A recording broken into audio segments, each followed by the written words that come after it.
सहनाववतु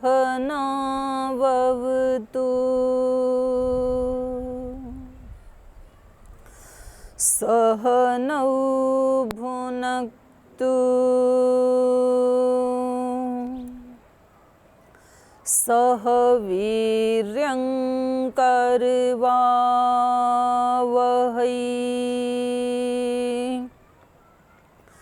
तेजस्विनावधीतमस्तु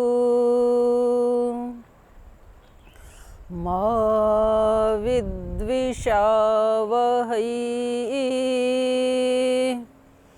ॐ शान्ति शान्ति शान्तिः।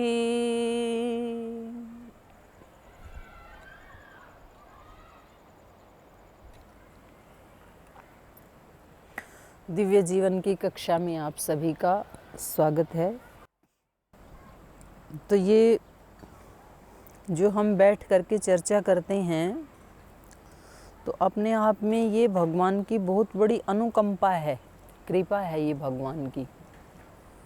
ऐसा पवित्र स्थान मिलना, चारों तरफ से हिमालय पर्वत की श्रृंखलाएं, फिर गंगा का किनारा, अलकनंदा का किनारा, और एक ऐसे पवित्र परिवेश में बैठ करके पवित्र चर्चा करना, तो ये अपने आप में बहुत किसी पुण्य का फल माना जाएगा।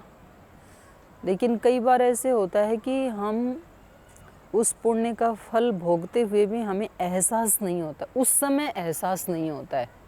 फिर हम बाद में याद करते हैं, जब हम वहाँ रहते थे तो वहाँ एक ऐसी कक्षा होती थी, उसमें ऐसे चर्चा होती थी, जब हम वहाँ रहते थे तो ऐसे खाना खाते थे। मनुष्य का स्वभाव है कि वो भूतकाल या भविष्यकाल में रहता है। जब बच्चा होता है तब अपने बचपन का आनंद कम लेता है, तब उसको लगता है कि ये बड़े लोग कितने सुखी हैं, देखो जब इच्छा हो नदी पे चले जाते हैं, जब इच्छा हो ग्राउंड में बैठ के खाना खाते हैं, हमें तो यहीं रहना पड़ता है। तो हम भी काश बड़े होते, जब हम भी बड़े होंगे तो हम भी ऐसे ही किया करेंगे। और फिर वो कालक्रम से बड़े हो जाते हैं, बच्चे बड़े होते ही हैं।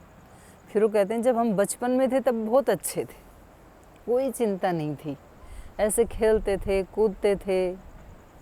तो या तो फिर वो भूतकाल में रहता है या फिर भविष्य में कि हम ऐसे होंगे तब खुश होंगे, या फिर भूत में कि जब हम ऐसे थे तब हम खुश रहते थे। विद्यार्थी जीवन भी क्या जीवन था, वो बाद में याद करता है। विद्यार्थी होता है तब सोचता है कि बस ये पढ़ाई के दिन कट जाएं, फिर जॉब लग जाएगी अच्छी सी, अच्छा सा मकान होगा, अच्छा सा घर होगा, गाड़ी होगी, बंगला, तब भविष्य में रहता है। और जब वो भविष्य सामने आ जाता है तब भूतकाल में जाता है। तो हमें ये कोशिश करनी है, वर्तमान में ही आनंद है, वर्तमान का ही अस्तित्व है। बीत गया उसका अस्तित्व नहीं है, उसको कितना भी याद करें अब क्या वो वापस आ सकते हैं वो दिन। जीवन का एक एक पल अनमोल है खजाना, इनमें से एक पल भी नहीं लौट कर है आना। वापस नहीं आने का, जो गया सो गया। और आगे वाला पल भी हमारे हाथ में नहीं है। जो लोग अभी कोरोना की उसमें चले गए, या वैसे भी बहुत लोग चले जाते हैं कभी एक्सीडेंट में, हार्ट अटैक में, तो उन्होंने काफ़ी योजना बनाई होंगी अपने जीवन की, हमने भी बना रखी हैं, लेकिन गारंटी नहीं है कि वो सब पूरी होंगी। तो इसलिए वर्तमान क्षण का पूरा सदुपयोग यदि हमें करना आ जाए तो ये बहुत बड़ी उपलब्धि है। हमें एहसास करना चाहिए अपने चारों तरफ के परिवेश का, हमें ये शरीर मिला है इसका एहसास करना चाहिए कि देखो दूसरे प्राणियों के पास तो ऐसा शरीर नहीं है, और ये शरीर मिलके भी फिर हम ऐसी चर्चा कर रहे हैं। कठोपनिषद में जो नचिकेता और यम का जो संवाद है, तो वहाँ पर वो कहते हैं कि कुछ लोगों को तो इस तरह की बातें सुनना भी नसीब नहीं होता है, उनको पता भी नहीं है कि ऐसी भी कोई विद्या होती है, अध्यात्म विद्या होती है। बहुत लोग हैं अभी भी, उनको नहीं पता, उनको वो परिवेश मिला ही नहीं, उनको नहीं पता कि ऋषि क्या होते हैं। अभी मैं ऑस्ट्रेलिया गई तो वहाँ पर, यद्यपि वो भारतीय ही हैं, उनके घर में रुके थे, तो उन्होंने पूछा, दीदी आप रोज़ाना यही ड्रेस, इसी कलर की ड्रेस क्यों पहनते हो, आप चेंज क्यों नहीं करते हो? तो मैंने कहा ये सन्यासी की ड्रेस है, और जो सन्यासी होते हैं वो उनके लिए फिक्स होता है यही कलर। तो बोलिए सन्यासी क्या होते हैं? भारत के हैं, मतलब उनको नहीं पता। बोल जी ये मतलब सन्यासी, फिर कुछ ब्रह्मचारी तो नहीं बोलो, ब्रह्मचारी, मतलब जो ब्रह्म में जियो ब्रह्मचारी, ये सब क्या होते हैं? मतलब चतुर्वर्णाश्रम का भी नहीं पता है देखो। और वैसे भौतिक उन्नति इतनी की कि वहाँ पहुँच गए। कुछ लोगों को ये चर्चा सुनने को भी नहीं मिलती है, कोई सुनाने वाला भी नहीं होता है, पढ़ने को भी नहीं मिलती है, देखने को भी नहीं मिलती है। फिर सुन कर के बहुत कम उसको समझ पाते हैं, समझ में नहीं आता है। तो जब बताई तो अच्छी अच्छी बात थी, पर ये ध्यान नहीं है क्या बताया था, तो उनको समझ में नहीं आता है। फिर समझ में भी आ जाए तो उसकी शुरुआत करने में बहुत ताकत लगती है। सुनने में तो अच्छा लगता है, तो जीने में ज़्यादा अच्छा नहीं लगता है। फिर जीना शुरू कर देते हैं तो उनमें से कुछ हैं जो उस अंतिम लक्ष्य को प्राप्त कर पाते हैं, नहीं तो कुछ बीच में ही योग मार्ग से भ्रष्ट हो जाते हैं। तो यहाँ तो ये जितनी आत्माएं बैठी हैं सब योग भ्रष्ट आत्माएं ही हैं। पिछले जन्म में भी हम योग मार्ग पे चले थे, ऐसे आप अचानक नहीं आ गए इस कक्षा में और इस स्थान में।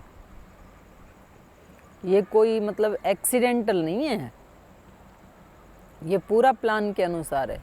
आप चले थे पिछले जन्मों में भी योग मार्ग पे, लेकिन अंतिम लक्ष्य तक नहीं पहुंच पाए थे, बीच में ही छूट गई थी यात्रा। तो फिर दोबारा जन्म मिल गया, तो फिर से ऐसा मौका आ गया कि फिर से भगवान जी ने व्यवस्था कर दी कि अब इसको शुरू करो। ऐसे चल रहा है ये। तो कल हम बात कर रहे थे 3 प्रकार के सुख की, सात्विक सुख, राजसिक सुख, तामसिक सुख।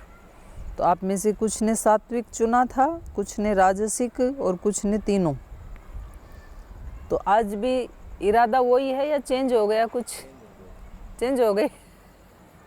आज सात्विक वाले कितने हैं? सात्विक सुख वाले हाथ उठाना एक बार।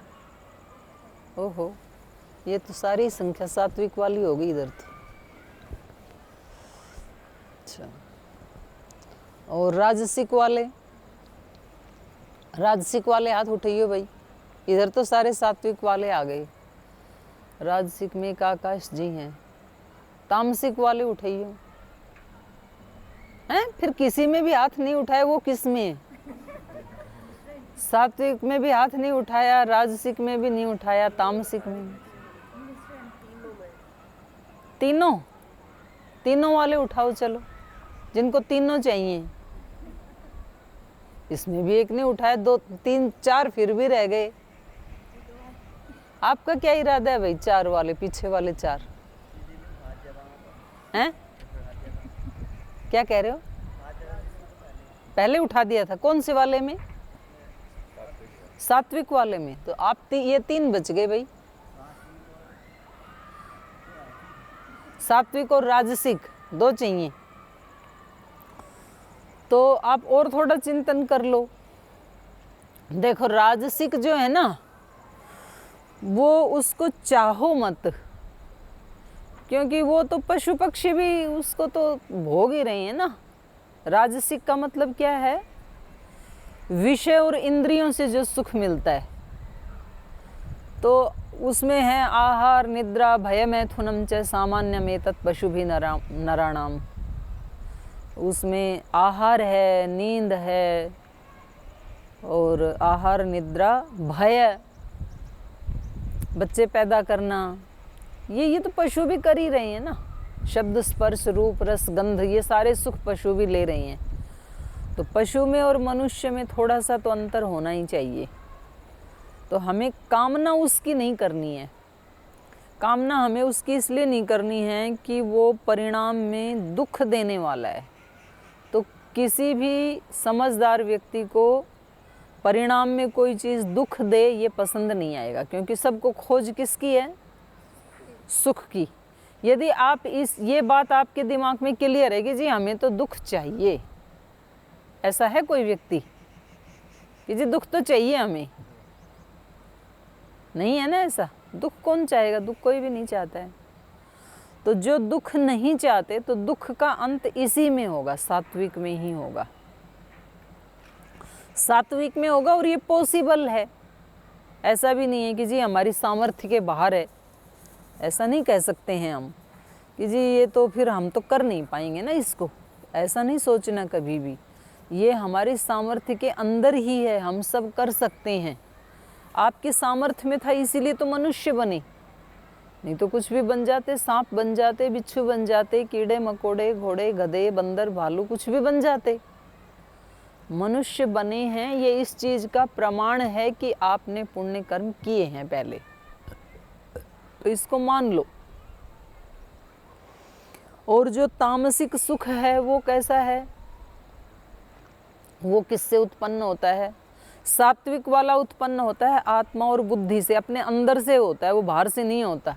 और जो अपने अंदर से उत्पन्न हुआ है उसको कौन छीन सकता है? बोलो, कोई नहीं छीन सकता है। बाहर से जो मिले उनको छीन सकता है कोई भी। जिस व्यक्ति ने हमें रोटी दी है, कपड़ा दिया है, मकान दिया है, वो कभी भी वापस ले ले। जिसने हमें नौकरी दी है वो कभी भी वापस ले ले। जो हमें खाना दे रहा है वो कभी भी वापस ले ले। बाहर से जो मिला है, जिस व्यक्ति ने हमें पद दिया है वो कभी भी उस पद से मुक्त कर दे। तो यहाँ जो प्रतिष्ठा मिली है, लोगों ने प्रतिष्ठा दी है, वो लोग कभी भी जय जयकार करने वाले कभी भी धिक्कार धिक्कार कर दें, वो सारी चीज़ें छीन सकती हैं बाहर से दी हुई। लेकिन जो अंदर से पैदा हुआ है उसको कोई छीन नहीं सकता। मौत भी छीन नहीं सकती। मृत्यु इस शरीर को तो छीन सकती है, पर हमने अंदर से जो विवेक पैदा कर लिया, जो ज्ञान पैदा कर लिया, जो आनंद पैदा कर लिया, उसको मौत भी नहीं छीन सकती है। तो ये कितनी स्थायी चीज़ है, सॉलिड चीज़ हमारे हाथ में आ रही है। तो वो आत्मा और बुद्धि से उत्पन्न होता है और उसका परिणाम है दुखों का अंत। तो ये तो सब कोई चाहेंगे कि भाई हमारे दुखों का सदा सदा के लिए अंत हो जाए। कितनी बढ़िया बात है। तो गहरे हो गए, माला माल हो गए। कोई भी व्यक्ति दुख नहीं चाहता है। तो फिर ये चुनने योग्य है सात्विक सुख। लेकिन इसके बारे में बताया था कि ये इसके लिए अभ्यास करना पड़ेगा। और अभ्यास केवल 2-4 मिनट के लिए, 15-20 मिनट, आधे घंटे के लिए नहीं करना होगा, बल्कि आप उसको बढ़ाते जाओ। अपने काम करते समय भी उस अभ्यास को बढ़ाते जाएं, विचार करते समय भी, सोते समय भी। नींद भी सात्विक। तो इसलिए मैंने कहा था दिव्य जीवन की शुरुआत दिव्य नींद के साथ। तो फिर आप दिव्य अवस्था में उठेंगे, फिर उसी में सारे कर्म करेंगे, दिव्य कर्म करेंगे। तो ये हुआ सात्विक सुख। फिर राजसिक जो है वो विषय, इंद्रियों के विषय और इंद्रिय माने बाहर से मिलता है वो। तो अच्छा तो लगता है, उसमें कोई अभ्यास करने की ज़रूरत नहीं है। अच्छा लगता है लेकिन परिणाम विष जैसा है और परिणाम हमें भुगतना पड़ता है, उसमें कोई विकल्प नहीं है। जो हमने किया है ना, तो वो ऐसे बोलते हैं, हंस हंस कर किया हुआ पाप रो रो कर भुगतना पड़ता है। जो अपराध हम हंस हंस के करते हैं, जो भोग हम हंस हंस के जिनका आनंद लेते हैं, तो वो फिर रो रो करके उसका भुगतान करना पड़ता है। परिणाम है उसका विष जैसे। निश्चित रूप से दुख मिलेगा ही मिलेगा जहाँ जहाँ आसक्ति है ना।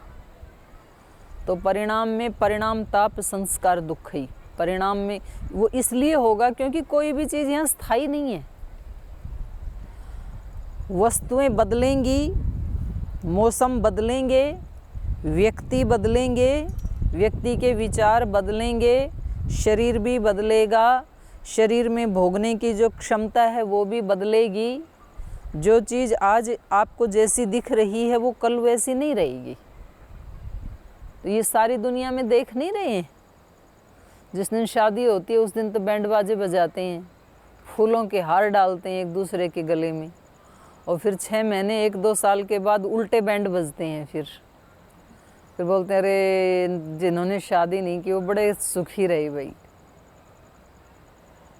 तो मतलब ऐसा भी क्या चेंज आ गया है? वही तो पुरुष है, वही तो स्त्री है, लेकिन और वो चेंज आते आते मैंने देखा लगभग 90% जब उनके बच्चों की भी शादी हो जाती है और बच्चों के भी बच्चे हो जाते हैं, तो वो जो दादा दादी हैं ना, वो आपस में एक दूसरे की मतलब वो निंदा करते रहते हैं।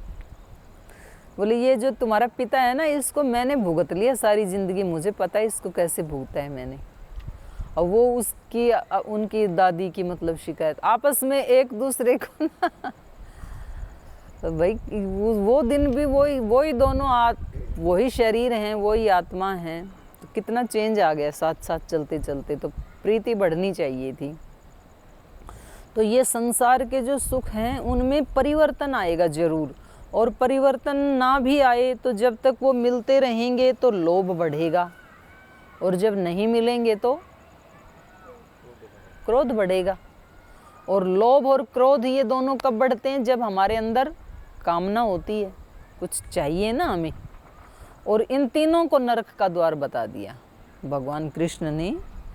यहाँ 16वें अध्याय का 21 नंबर श्लोक है।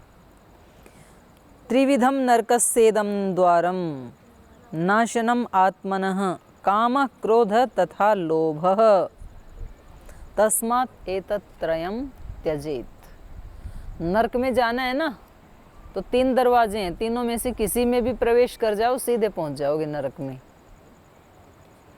पहला दरवाजा है कामना। अगर हमारे अंदर तरह तरह की कामनाएं हैं, बाद में देख लेना, 16-21 ऐसे लिख लो। कामना यदि है, इसमें आपने प्रवेश किया है, तो सीधे वहीं पहुंचेंगे हम नरक में। काम एष, क्रोध एष। जब कामना पूर्ति नहीं होती है तो फिर क्या आता है? क्रोध, गुस्सा आता है। तो एक बार उसमें घुस गए यदि क्रोध वाले दरवाजे में, तो फिर वहीं पहुंचेंगे सीधे, जहाँ बहुत परेशानी होगी फिर। और काम एष, क्रोध एष, लोभ। लोभ यदि जितना मिल गया और उसमें आप धन्यवाद नहीं करते हैं जो मिला है उसके लिए, और रोज़ाना नए नए की डिमांड करते रहते हैं, तो करते जाओ फिर। ये वो जो कहानी है ना एक, कि वो दिन भर ज़मीन को नापते रहे और अंत में जब वो जिस ज़मीन पे गिरे तो वो कितनी थी? 2 गज ज़मीन थी। मतलब जितना उसका शरीर था उतनी ज़मीन थी। लंबे हैं तो शुक्ला जी जैसे हैं तो थोड़ी ज़्यादा घेर लेंगे, राजन जैसा दुबला पतला है या देवश्रुति जी जैसे हैं तो थोड़ी कम ले लेंगे, तो सिकंदर जी थोड़ी ज़्यादा ले लेंगे, अरविंद जी ज़्यादा ले लेंगे। तो जितना जिसका शरीर है। किसी राजा ने किसी व्यक्ति से कहा कि आज आप सूर्योदय होने से सूर्यास्त होने तक मेरे राज्य में जितनी ज़मीन नाप लोगे मतलब जितना तुम वहाँ चले जाओगे, जैसे अश्वमेध का ये वो घोड़ा छोड़ते हैं ना, उतनी ज़मीन आपकी। तो अब वो व्यक्ति सुबह सूर्योदय होते ही चलने लगा तेज़ तेज़ कदम, कि मैं कितनी दूर निकल जाऊँ आज, 15 किलोमीटर, 20 किलोमीटर, 50 किलो, उतनी मेरी ज़मीन। तो वो नापता रहा, दौड़ता रहा बीच बीच में। फिर पानी की प्यास लगे तो भी वो रुके नहीं, कितनी देर में तो 1 एकड़ ज़मीन और नप जाएगी। पानी तो कल पी लेंगे, पीते ही आए हैं, कौन सा एक दिन नहीं पिएंगे। तो भूख लगी तो खाना भी नहीं खाया। बोले एकादशी भी तो करते हैं लोग, हमारी भी हो जाएगी आज तो ज़मीन नाप लेनी है जितनी भी नापी जा सके। और बस सूर्यास्त होने ही वाला था और वो बिल्कुल हाँफ रहा था, और जो जहाँ उसने अपना लक्ष्य कि मैं वहाँ तक नापूंगा आज, उसने ऐसे अपने मन में सोचा था, तो उससे बस वो 5-7 फीट ही दूर था। और तभी उस व्यक्ति को चक्कर आए। हाँ, उसने राजा ने ये कह दिया था कि ये लक्ष्य बता दो, वहाँ तक यदि आप नहीं पहुँच पाए सूर्यास्त तक तो ये सारी कैंसिल हो जाएगी, फिर ये शर्त है। तो उसने बोला मैं वहाँ तक नापूंगा आज। और जब सूर्यास्त हुआ और वो गिर गया चक्कर खा करके, तो बस 5-7 फीट का फासला था उसका और लक्ष्य का। वो गिर गया और प्राण निकल गए, तो सारी ज़मीन कैंसिल।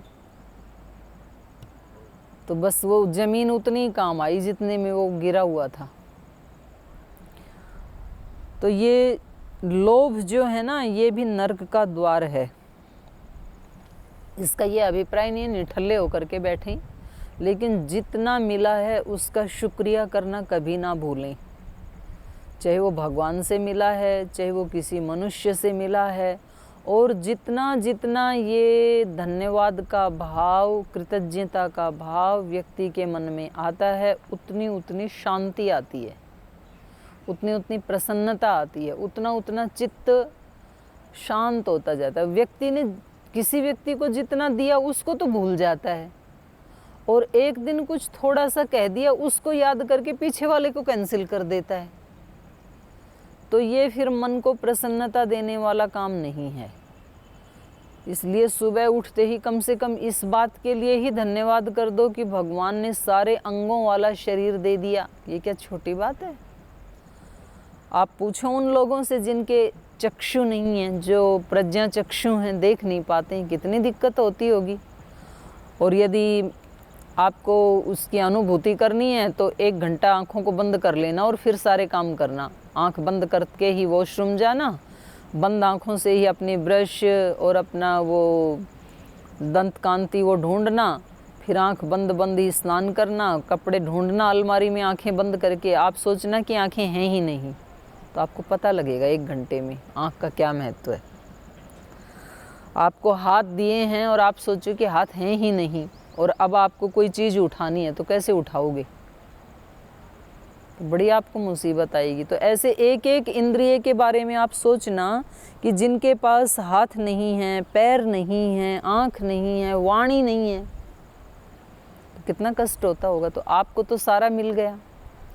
किसी की किडनी फेल हो गई है, उस व्यक्ति से पूछना कि क्या हाल है, आपके पास तो दोनों हैं अभी।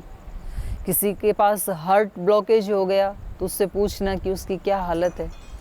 किसी को अस्थमा है, फेफड़े पूरे चौक हो गए, तो उससे पूछो। हमारे पास सारे अंग हैं और किसी व्यक्ति के पास सब कुछ है, उसकी स्मृति नष्ट हो गई, बुद्धि चली गई, तो उसके घर वालों से पूछो, और उसको तो बेचारे को पता ही क्या है। अटल बिहारी वाजपेयी जी कितने विद्वान व्यक्ति थे और लास्ट में उनकी बुद्धि चली गई। बताओ, मतलब पता नहीं एक छोटा सा कोई कनेक्शन लूज हो जाता है, ऐसे बाल जैसे उसके नर्व्स हैं मस्तिष्क की। हमारे मस्तिष्क में लगभग 10,000 करोड़ सेल्स हैं, और फिर एक एक सेल का संबंध लगभग 10,000 सेल्स के साथ है। तो ये कितनी विचित्र रहस्यात्मक संरचना भगवान ने बना करके हमारे को दे रखी, और हमारा ध्यान ही नहीं है। हम लगे हैं पराठे खाने में, कल और क्या खाना है उसकी प्लान करने में लगे, उधर तो ध्यान जाता ही नहीं है क्या मिला है। तो कम से कम इसके लिए हम धन्यवाद करें। फिर हमें ऐसे माता पिता मिले, ऐसे माता पिता मिल जाते जो हमें कहीं बेच के खुद आनंद मनाते, फिर क्या कर लेते। ऐसे भी तो होते हैं ना, ऐसे माता पिता मिल जाते कि कूड़े के ढेर पे फेंक देते, फिर क्या करते। तो आप धन्यवाद करें, ऐसे परिवार में पैदा हुए, ऐसे माँ बाप के यहाँ पैदा हुए, फिर आपको ऐसे गुरुजन मिले। अगर वो आपको कुछ उल्टी पुल्टी शिक्षा दे देते स्कूल कॉलेज वाले, तो आज आप यहाँ थोड़े ही होते। तो कितने लोगों का सहयोग है देखो।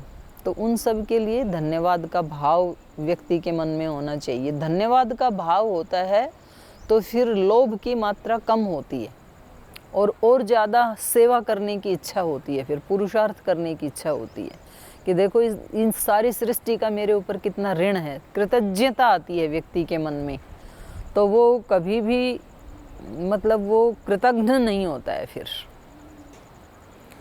तो ये 3 जो हैं, ये काम, क्रोध, लोभ। तो राजसिक सुख चुनने में ये दिक्कत आ जाएगी, परिणाम में ये आएगा। अगर हमने राजस सुख की डिमांड की अपने अंदर, तो थोड़े दिन के लिए मिल तो जाएंगे आपको वो, लेकिन परिणाम में दुख आएगा। परिणाम में दुख इसलिए, पूरे होती रही डिमांड तो लोभ बढ़ेगा, और डिमांड जिस दिन पूरी नहीं हुई तो क्रोध उत्पन्न होगा, और क्रोध और लोभ दोनों हैं तो बीच कामना है ही, और ये तीनों नरक के द्वार हैं। तो इसलिए हमें राजसिक सुख का चयन नहीं करना है, हमें नहीं चाहना उसको। और तीसरा तामसिक तो कदापि नहीं चाहना। तामसिक क्या होता है? तामसिक का लक्षण क्या बताया था? ये आत्मा को ही ढक देने वाला होता है। मोहनम आत्मनः, आत्मा को ढक देने वाला, प्रकाश को ढक देने वाला। तो ये होता है आलस्य, निद्रा और प्रमाद से उत्पन्न होना। तो आलस्य तो ये होता है कि व्यक्ति की ना प्रवृत्ति भारी हो जाती है। प्रवृत्ति भारी होने से फिर वो काम जो करना चाहिए बोल कर लेंगे, कौन सी जल्दी है, आराम से कर लेंगे। अब ये जो भाव है ना, ये इससे सुख तो मिलता है, काम को टाल देते हैं ना हम, कर लेंगे अभी थोड़ी देर बाद कर लेंगे, कोई बात नहीं। तो ये सुख तो मिलता है टाल देने से, लेकिन वो एक संस्कार बन जाता है तामसिक सुख का। और आलस्य और प्रमाद दो प्रकार का होता है, एक निष्क्रिय, एक सक्रिय। निष्क्रिय जो करना चाहिए था वो काम किया ही नहीं हमने, कोई भारीपन भी नहीं था। और सक्रिय जो है वो यही है कि हम सब उल्टा पल्टा करते रहते हैं प्रमाद के कारण। जैसे कोई व्यक्ति, कोई डॉक्टर भी जैसे प्रमादी है, तो उसके पास जो पेशेंट आएंगे ना, तो उनको दवाई तो देगा, दवाई ऐसी देगा कि वो 2-4 दिन ठीक रहे, फिर थोड़ा रोग और बढ़ जाए, कुछ साइड इफ़ेक्ट हो जाए 1-2, ताकि वो दोबारा आए हमारे पास। और कोई जैसे चीज़ों को ठीक करने वाला व्यक्ति है, उसके पास ले जाएंगे रेडियो, टीवी आदि, बाइक आदि, मशीनरी आदि, तो ठीक तो कर देगा, पर ऐसा ठीक करेगा कि वो 2-4 दिन तो चलेगी, तीसरे दिन फिर कोई और स्क्रू ढीला कर देगा, तो ताकि वो हमारे पास आते रहें। ये क्या है? प्रमाद। उसको सुख तो मिलता है, बार बार वो व्यक्ति आएगा हमारे पास। दाम पूरे ले लिए, कपड़ा घटिया दे दिया, तो इससे सुख तो मिला। व्यक्ति कहता है मैंने बुद्धू बना दिया, मैंने उसको चला दिया, तो चला दिया, इससे सुख तो मिलता है, लेकिन उसको नहीं चलाया, अपने आप को ही चला दिया। आदमी दूसरे को चीटिंग करके, धोखा देके, और फिर बड़ी शान से खुश होता है कि मैंने उसको बुद्धू बना दिया, मैंने ऐसे बोला और उनको जंच गया, और मैंने अपनी घटिया चीज़ भी बेच दी। आपने चीटिंग उसके साथ नहीं की, आपने चीटिंग अपनी आत्मा के साथ कर ली है। धोखा उसको नहीं दिया, अपने आप को दिया है। व्यक्ति दूसरे की बुराई करता है, निंदा करता है, चुगली करता है, और उसका प्रयोजन होता है कि वो दोनों का आपस में मतलब झगड़ा हो। और जब झगड़ा होता है तो बोले मैंने कर दिया काम, दूध में जामुन डाल दिया। महाराज जी बोलते हैं, बोले वो कढ़ाई भरी है पूरी दूध की, और किसी ने वो छाछ में उंगलियां डुबोई और चलते चलते ऐसे छिट्टे मार दिए, और फिर जाके बोले मैंने कर दिया काम, सुबह तक पियेंगे दूध, ये देखना। और सुबह देखा तो दही बना हुआ था सच में। तो फिर ये व्यक्ति खुश होता है कि देखो मैंने कर दिया ना काम, बड़े खुश हो रहे थे कि हम दूध पियेंगे। तो आपने काम उसका नहीं किया, अपना कर लिया।